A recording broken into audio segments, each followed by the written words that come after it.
All right, let's bring in now our Thursday panel. Sky News host Danica Di Giorgio. Great to see you, Likewise, Danica. Sharri. And in Perth this evening, commentator Jason Morrison. Welcome, Jason. Look, Jason, I want to start with you about that. Mike Burgess very clear on the two gravest threats Australia faces, China and Islamic terror, and yet you barely hear them on Labor government agenda. Well, you've kind of nailed it in many respects. It's quite convenient politically to be able to imply that the threat is coming from the right, so that any time Peter Dutton or any leading light in the Liberal National Party speaks out and says something that's quite conservative, which, by the way, many of their voters support, you can straight away say, oh, they're over there with the lunatics. They would have you believe that the big threat in Australia are the Catholics, the hardline Catholics, or the Protestants that believe deeply in the King George or whatever it happens to be, and it's just bull.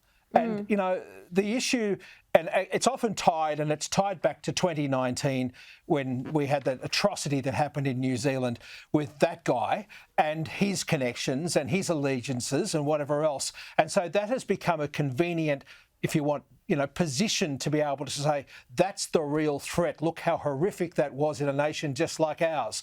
But indeed, it looks straight past that. To date, the people arrested overwhelmingly in connection with allegations and convictions of terrorism and plots to commit it have been from the Islamic corner. And that's an undeniable situation, and I don't know why we keep denying it. What do you think about this? Because last night, Mike Burgess's comments would have come as a surprise to many Australians, because it's just not what the government's been saying. No, well, I mean, this was the first time we really heard about it, and I think it's a problem when you've got Mike Burgess, who is a very well-respected person, very at the top of his game, saying that, quote, there is a realistic possibility of a terrorist attack in this country within the next 12 months.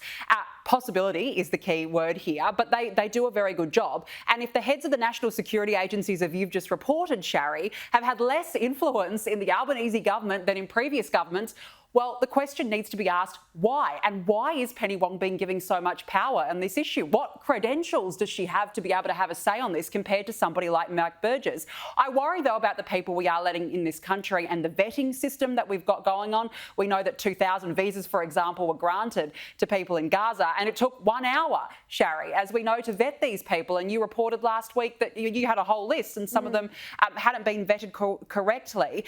But look, there is a political motive on this. He knows, Anthony Albanese knows, that he's already losing votes in Western Sydney, southwestern Sydney, particularly because they're the ones that are doing it tough in this cost of living crisis. He knows he doesn't want to upset them, so he's turning a blind eye to it, but also doesn't want to alienate the Chinese vote. You spoke about Bennelong, for example. More than half of its residents are born overseas, the majority of them from China. He doesn't want to alienate his base. And the question needs to be asked, at what price? No, absolutely.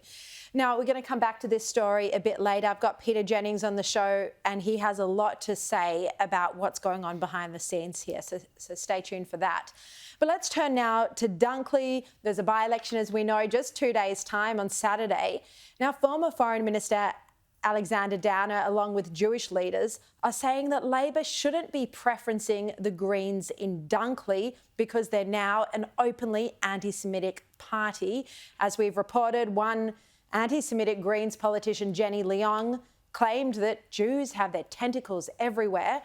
And then Alexander Downer wrote in the Fin that the Labor Party had claimed the Liberals would be morally compromised if it didn't put One Nation last on its how to vote cards.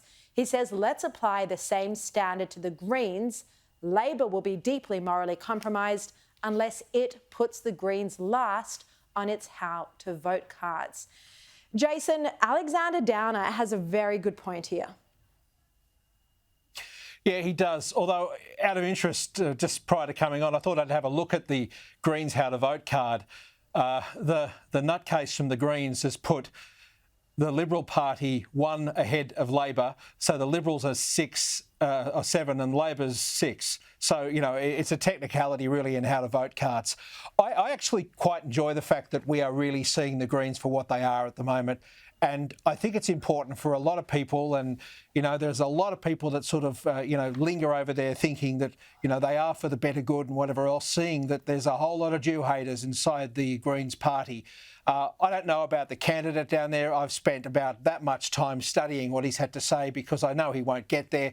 His influence will be substantial, though, because tonight, it is reported in the new Channel 7 owned nightly newspaper that it's too close to call in this Dunkley by-election. And they've got an opinion poll out that essentially puts it at almost, 50-50 with a whole lot of undecided voters. Now, undecided voters can go anywhere. They can also go donkey and they can also not show up. If they go donkey, the Liberal Party will benefit from that because they're at the top of the ticket. They could be, favouring Labor at the very bottom of the ticket.